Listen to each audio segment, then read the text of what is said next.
Padarykime eksperimentą, Brigai. Nu, ką tu? Nieka, ką tu?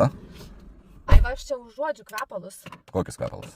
Kažkokius moteriškus saldžius kvepalus. Net ne kažkokius, yra iš Emerald Parfum Beach moteriški kvepalai. Tai gal tavo? Ne, aš šiandien kvepinu su Sense of Dubai. Tai gal tada kvapuks kvepi? Koks kvapuks moteriškais kvepalais, ką tu čia bandai man pasakyti? Nu, tai ką, tipo, nori pasakyti, ką aš jais pasikvepinu?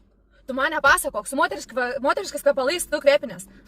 Čia kvep, va taip saldžiai gaiviai, kaip tie beach kvepalai. Tai gal tavo kokie praeitos dienos? Ne, aš dabar kvepinuos tik su Sense of Dubai. Čia tu vežiai svetimą moterį mano vietą. Kokią svetimą moterį, ką čia svaigsti? Tai ką aš dabar vežiuosiu? Aš užuodžiu moteriškus kvepalus, kurie gerai laikos. Garantija, čia sėdėjo mano vietoj kitą moterį. O tai kuom tie kvepalai kvepi? Kuom, va tokie gaivus, saldus, skanus. Bet tikrai ne mano. Kas sėdėjo mano mašinoj? Nu, nieks nesėdėjo tavo mašinai, ką čia svaigsti? Kaip tai nieks nesėdėjo, aš užuodžiu? Nu, gal kažką maišai? Ką maišau? Vat imk ir vežiok tą savo svetimas moteris, aš kažkom parysiu. Ką čia svaigsti, nu, taigi sieskis. O, toks eksperimentas.